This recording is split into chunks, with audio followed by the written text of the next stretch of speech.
शिव जागरण का फल भावनात्मक कथा। कपिलपुरी नगरी में यज्ञदत्त नाम के एक धर्मपरायण ब्राह्मण रहते थे। वे अत्यंत विद्वान और सदाचारी थे। कुछ समय बाद उनके घर एक पुत्र का जन्म हुआ। बड़े प्रेम से उसका नाम रखा गया गुणनिधि। बचपन में गुणनिधि बहुत बुद्धिमान था।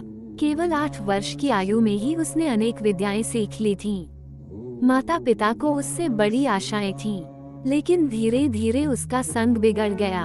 वह जुआरियों, गाने बजाने वालों और आवारा लोगों के साथ रहने लगा।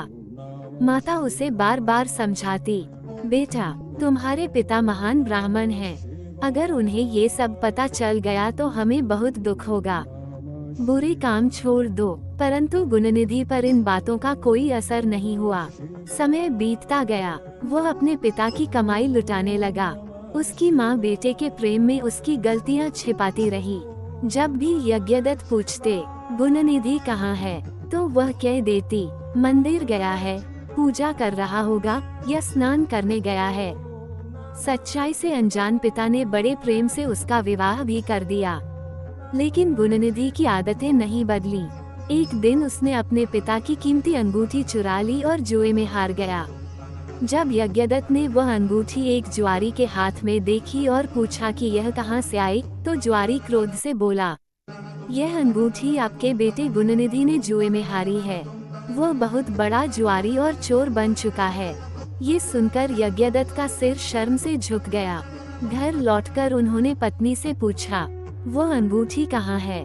पत्नी ने बात टालने की कोशिश की। तब यज्ञदत्त को सारा सत्य समझ में आ गया।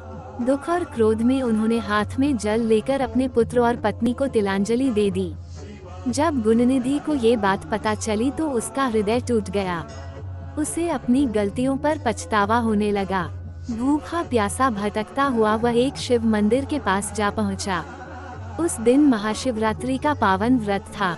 मंदिर में भक्त जन भगवान शिव की पूजा कर रहे थे। भजन, कीर्तन और दीपक की रोशनी से पूरा मंदिर जगमगा रहा था। गुणनिधि मंदिर के द्वार पर बैठा सब देखता रहा। रात गहरी हो गई।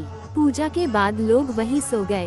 भूख से व्याकुल गुणनिधि चुपके से मंदिर में गया और प्रसाद उठाकर भागने लगा, लेकिन अचानक उसका पैर एक सोते हुए भक्त से टकरा गया।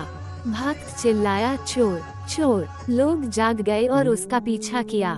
कुछ ही देर में उन्होंने उसे पकड़ लिया और बहुत मारपीट की। मार खाते खाते वहीं गुणनिधि की मृत्यु हो गई। जैसे ही उसकी मृत्यु हुई, यमराज के दूत उसे लेने आ गए। उसी समय भगवान सदाशिव ने अपने गणों से कहा,